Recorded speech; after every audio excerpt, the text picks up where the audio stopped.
Assalamualaikum warahmatullahi wabarakatuh. Perkenalkan, kami dari kelompok 2, Ria Haryani MPD, Rini Oktavia ST, dan Muhammad Jono MPD akan melakukan presentasi mengenai hasil analisis skenario pada modul 2.1 memenuhi kebutuhan belajar murid melalui pembelajaran berdiferensiasi. Adapun tujuan pembelajaran dari kegiatan ini, calon guru penggerak dapat melakukan refleksi kolaboratif untuk menganalisis implementasi pembelajaran berdiferensiasi. Berikut ini adalah skenario SMA yang akan kami analisis. Bu Derana adalah seorang guru biologi SMA. Ia mengajar murid-murid kelas 10. Adapun tujuan pembelajarannya adalah murid dapat menganalisis berbagai tingkat keanekaragaman hayati di Indonesia beserta ancaman dan pelestariannya. Karena situasi sedang pandemi, Bu Derana kemudian menggunakan metode flipped learning di mana sebelum pertemuan daring dengan guru, ia meminta murid-muridnya untuk mempelajari dulu materinya. Bu Derana telah menyiapkan paparan tentang materi keanekaragaman hayati yang dapat diakses secara mandiri oleh murid-muridnya. Di dalam paparan ini, Bu Derana menjelaskan tentang konsep kunci dari keanekaragaman hayati dan tingkatannya, keanekaragaman ekosistem, keanekaragaman spesies, dan keanekaragaman genetik. Ibu Derana juga menyediakan beberapa sumber belajar yang berkaitan dengan wilayah kritis keanekaragaman hayati di Indonesia. Sumber yang ia sediakan misalnya artikel dari koran, video-video dari Kehati, WWF, Greenpeace yang ia ambil dari internet. Untuk membantu murid-muridnya belajar mandiri, Bu Derana menyiapkan beberapa pertanyaan pemandu. Setelah tahapan belajar mandiri, murid-murid kemudian diminta mengikuti kuis tertulis dengan pertanyaan terbuka di mana setiap murid akan diminta untuk memberikan umpan balik terhadap jawaban dua temannya. Ibu Derana memastikan setiap anak mendapatkan umpan balik dari temannya. Ibu Derana lalu meminta murid membuat jurnal refleksi yang harus dilengkapi sebelum mereka masuk ke tahapan pembelajaran sinkron melalui pertemuan Google Meet. Dalam tahap forum diskusi sinkronus, guru memberikan pertanyaan pemantik untuk memulai. Pertanyaan-pertanyaan tersebut diantaranya, tingkatan keanekaragaman hayati mana yang paling penting dilindungi terlebih dahulu? Mengapa? Kapan terancamnya keanekaragaman hayati ekosistem dapat mengancam keanekaragaman hayati spesies dan genetis? Mengapa? Dan pertanyaan-pertanyaan lainnya yang dapat memperkaya materi dan pemahaman murid akan konsep. Selama proses diskusi daring, Ibu Derana mengamati jawaban-jawaban murid untuk mengetahui apakah ada miskonsepsi yang dimiliki murid atau apakah ada murid-murid yang tampak belum paham. Di akhir diskusi, Bu Derana memberikan murid tantangan untuk membuat paket info digital yang mengidentifikasi ancaman pada satu lokasi di wilayah Indonesia yang membawa dampak negatif bagi 3 tingkatan keanekaragaman hayati sekaligus berikut rekomendasi penanganannya. Bu Derana memperkenankan murid memilih sendiri lokasinya berdasarkan kasus yang nyata terjadi di Indonesia. Bentuk paket info digital pun bebas sesuai kenyamanan murid, misalnya video singkat, poster digital, situs web, rekaman suara, dan sebagainya. Asalkan semua informasi yang disajikan sesuai dengan rubrik penilaian yang diberikan dan telah didiskusikan bersama. Murid kemudian bekerja secara mandiri berdasarkan tenggat waktu yang telah disediakan. Selama murid-murid bekerja, Bu Derana juga menyediakan slot-slot waktu tertentu untuk bertemu dengan beberapa murid yang berdasarkan hasil penilaiannya masih memerlukan bantuan. Di dalam slot waktu khusus ini, Bu Derana menjelaskan kembali konsep-konsep serta memberikan banyak contoh. Pertanyaan pertama, apakah kebutuhan belajar murid yang berusaha dipenuhi oleh guru tersebut? Dari hasil analisis kami, Bu Derana berusaha untuk memenuhi kebutuhan belajar murid-muridnya dengan menggunakan metode flip learning dan strategi pembelajaran yang beragam. 1. Flip learning. Dengan menggunakan metode flip learning, Bu Derana memberikan materi pembelajaran kepada murid sebelum pertemuan daring dengan guru. Ini memungkinkan murid untuk mempelajari materi secara mandiri, sehingga mereka memiliki kesempatan untuk memahami materi sebelum diskusi sinkronus. Hal ini membantu mengoptimalkan interaksi dalam diskusi karena murid telah memiliki dasar pemahaman yang lebih baik tentang konsep-konsep keanekaragaman hayati. Kedua, paparan materi. Bu Derana telah menyiapkan paparan tentang konsep-konsep kunci dari keanekaragaman hayati dan tingkatannya, serta menyediakan sumber belajar yang relevan dan bervariasi seperti artikel dari koran dan video dari organisasi terkait lingkungan. Dengan memberikan materi yang lengkap dan beragam, murid memiliki kesempatan untuk mendalami materi dari berbagai sudut pandang, sehingga dapat memperkaya pemahaman mereka. 3. Pertanyaan pemandu dan kuis tertulis.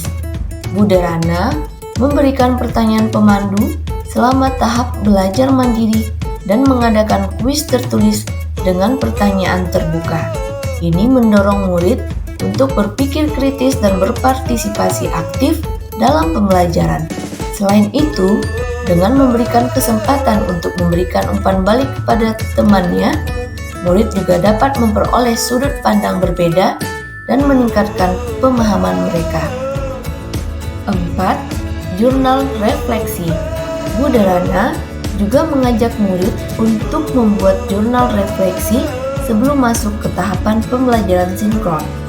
Ini adalah cara efektif untuk membantu murid memproses pemahaman mereka sendiri, mengidentifikasi area yang mungkin memerlukan lebih banyak pemahaman, dan mengevaluasi perkembangan belajar mereka. Kelima, forum diskusi sinkronus.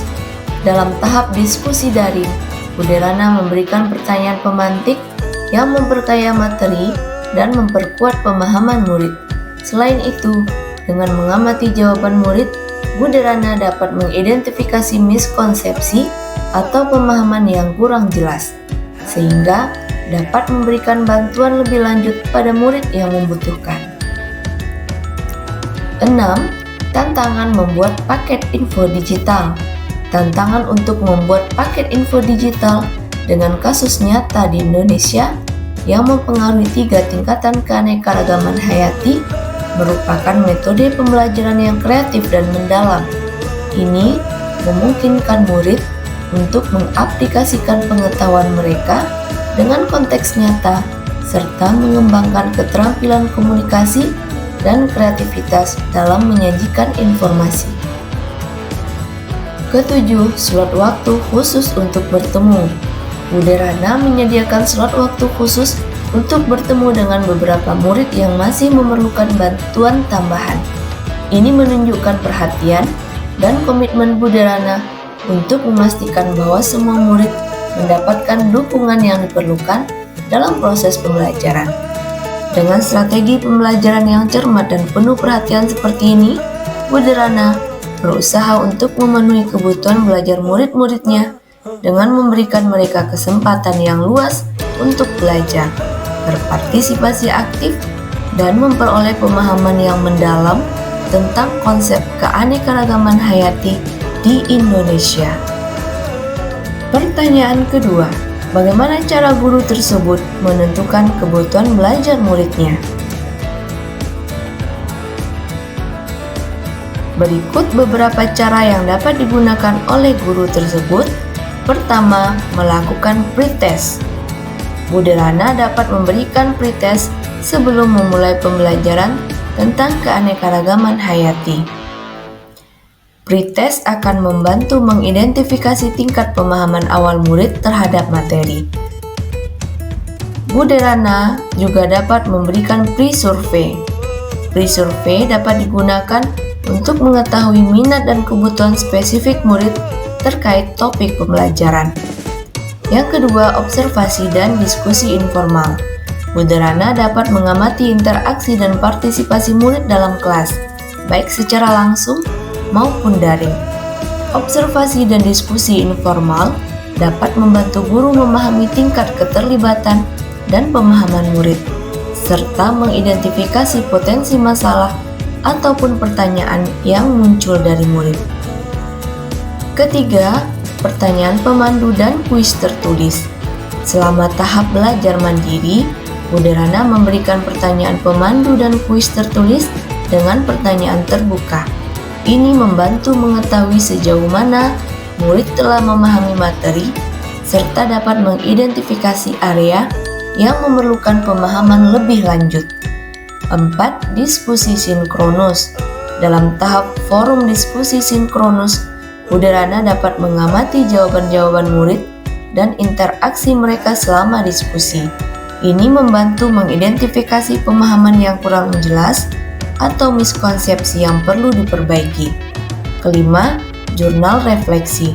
Melalui jurnal refleksi yang diminta dari murid, Buderana dapat memahami bagaimana murid merespon materi dan pembelajaran secara keseluruhan. Murid dapat mengungkapkan pemahaman mereka, kesulitan yang mereka hadapi, dan pertanyaan yang mungkin muncul dari pembelajaran mandiri. Keenam, tantangan membuat paket info digital. Proyek tantangan untuk membuat paket info digital juga bisa menjadi cara untuk mengetahui bagaimana murid menerapkan pengetahuan mereka dalam situasi nyata. Guru dapat melihat kemampuan dan kreativitas murid dalam menyajikan informasi, serta bagaimana mereka mengidentifikasi ancaman pada keanekaragaman hayati. Ketujuh, slot waktu khusus untuk bertemu. Saat bertemu dengan murid secara individu atau dalam kelompok kecil, Buderana dapat memberikan kesempatan bagi murid untuk menanyakan pertanyaan atau mengungkapkan ketidakpahaman mereka secara lebih terbuka. Ini memungkinkan guru untuk memberikan bantuan yang lebih spesifik sesuai dengan kebutuhan belajar masing-masing murid. Dengan menggabungkan data dari berbagai alat evaluasi ini, Buderana dapat memiliki gambaran yang lebih komprehensif tentang kebutuhan belajar individu muridnya. Dengan demikian, Buderana dapat merancang strategi pembelajaran yang lebih efektif dan sesuai dengan kebutuhan belajar murid-muridnya dalam topik keanekaragaman hayati di Indonesia. Pertanyaan ketiga, strategi pembelajaran berdiferensiasi apa yang digunakan? Dalam konteks pengajaran Buderana tentang keanekaragaman hayati, berikut beberapa strategi pembelajaran berdiferensiasi yang dia gunakan. 1. Diferensiasi konten. Buderana memberikan bahan bacaan dan sumber belajar alternatif. Selain menyediakan bahan bacaan utama, Buderana dapat memberikan sumber belajar alternatif seperti video, podcast, atau artikel yang mencakup topik keanekaragaman hayati. Ini memungkinkan murid untuk memilih format yang sesuai dengan preferensi atau gaya belajar mereka dan dapat meningkatkan minat dan pemahaman mereka terhadap materi. Kedua, diferensiasi proses. 1. Adanya penyesuaian materi. Buderana dapat menyesuaikan materi pembelajaran tentang keanekaragaman hayati berdasarkan tingkat pemahaman dan minat belajar masing-masing murid. Bagi murid yang telah menguasai konsep-konsep dasar, dia dapat menyediakan materi tambahan atau tugas yang lebih menantang. Sementara itu, bagi murid-murid yang memerlukan lebih banyak bantuan, Buderana dapat menyediakan materi yang lebih sederhana atau memberikan penjelasan lebih lanjut. Yang kedua, adanya kelompok belajar. Buderana dapat membentuk kelompok belajar berdasarkan kemampuan atau minat belajar murid. Kelompok belajar ini memungkinkan murid yang memiliki tingkat pemahaman yang serupa bekerja sama untuk memecahkan masalah, berdiskusi, atau mengembangkan proyek tertentu. Dengan demikian, murid dapat belajar dari teman sebaya mereka dan merasa lebih nyaman dalam belajar. Yang ketiga, bantuan individual atau scaffolding. Buderana dapat menyediakan waktu tambahan untuk bertemu secara individual dengan murid yang memerlukan bantuan ekstra. Dalam pertemuan ini, dia dapat memberikan penjelasan tambahan, memberikan contoh, atau memberikan tugas tambahan yang disesuaikan dengan kebutuhan belajar murid. Keempat, adanya model pembelajaran yang bervariasi. Buderana dapat menggunakan model pembelajaran yang berbeda seperti flip, classroom, cooperative learning, atau role playing untuk memberikan pengalaman belajar yang beragam bagi murid. Hal ini dapat membantu mengaktifkan partisipasi dan keterlibatan murid dalam pembelajaran. Ketiga, diferensiasi produk. Adanya tugas pilihan. Buderana dapat memberikan beberapa pilihan tugas atau proyek yang berkaitan dengan keanekaragaman hayati. Misalnya, beberapa murid mungkin lebih suka membuat video, sementara yang lain lebih tertarik membuat poster atau situs web. Dengan memberikan pilihan tugas, Buderana dapat memfasilitasi beragam cara belajar yang sesuai dengan preferensi dan gaya belajar masing-masing muridnya. Dengan mengimplementasikan strategi pembelajaran berdiferensiasi, Buderana dapat lebih efektif dalam memenuhi kebutuhan belajar yang beragam dari murid-muridnya dalam pembelajaran tentang keanekaragaman hayati di Indonesia. Pertanyaan keempat, bagaimana guru tersebut melakukan penilaian? Buderana melakukan penilaian yang komprehensif dan holistik untuk mengukur kemajuan belajar, pemahaman, dan pencapaian kompetensi murid-muridnya dalam pembelajaran tentang keanekaragaman hayati di Indonesia. Penilaian yang dilakukan mencakup berbagai aspek, antara lain pemahaman konsep, partisipasi dalam diskusi, kreativitas dalam tugas, dan aplikasi pengetahuan dalam proyek. Berikut adalah beberapa metode penilaian yang digunakan oleh Buderana. 1. Kuis dan tes tertulis. Buderana dapat menyelenggarakan kuis atau tes tertulis untuk mengukur pemahaman murid terhadap materi keanekaragaman hayati, termasuk konsep-konsep kunci seperti tingkatan keanekaragaman hayati dan ancaman pelestariannya. 2. Proyek dan tugas kreatif. Melalui proyek dan tugas kreatif, seperti membuat paket info digital tentang ancaman pada satu lokasi di wilayah Indonesia yang membawa dampak negatif bagi 3 tingkatan keanekaragaman hayati, Buderana dapat menilai kemampuan murid untuk menerapkan pengetahuan mereka dalam situasi nyata dan kemampuan mereka dalam menyajikan informasi dengan cara yang kreatif. 3. Partisipasi dalam diskusi. Selama forum diskusi sinkronus, Buderana dapat mengamati partisipasi dan kontribusi murid dalam diskusi. Hal ini membantu menilai sejauh mana murid dapat berpikir kritis, menyampaikan pendapat, dan berkontribusi dalam kelompok diskusi. Keempat, jurnal refleksi. Jurnal refleksi yang diminta dari murid dapat memberikan informasi berharga tentang perkembangan belajar murid, pemahaman yang lebih dalam, serta kesulitan atau tantangan yang mereka hadapi selama pembelajaran mandiri. Kelima, penilaian formatif dan sumatif. Buderana dapat melakukan penilaian formatif secara berkala selama proses pembelajaran untuk memberikan umpan balik yang lebih sering kepada murid tentang perkembangan belajar mereka. Sementara itu, penilaian sumatif dilakukan pada akhir periode pembelajaran untuk memberikan gambaran tentang pencapaian kompetensi murid secara keseluruhan. Kelima, penilaian peer dan self-assessment. Selain penilaian oleh Buderana, murid juga dapat melakukan penilaian sesama atau peer assessment dan penilaian diri atau self-assessment dalam beberapa tugas atau proyek. Hal ini membantu murid untuk mengembangkan keterampilan evaluasi diri dan mengembangkan kemampuan memberikan umpan balik konstruktif kepada teman sebaya mereka. Dengan informasi dari berbagai metode penilaian, Budirana dapat memberikan umpan balik yang sesuai dan mengadaptasi strategi pembelajaran untuk meningkatkan efektivitas pembelajaran bagi setiap murid. Demikian saja hasil analisis kami dari skenario SMA ini. Mudah-mudahan bermanfaat. Terima kasih atas perhatiannya.